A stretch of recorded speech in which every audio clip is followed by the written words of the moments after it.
Gapi छैन कलम छैन लाको लुगा फाट्यो ए बाबा चार फर्किया अब यो छोरीलाई सँगै लिएर जा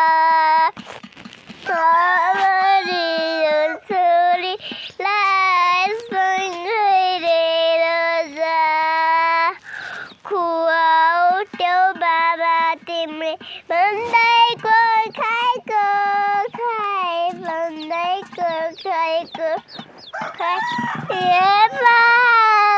चारै फर्किया अब यो छोरीलाई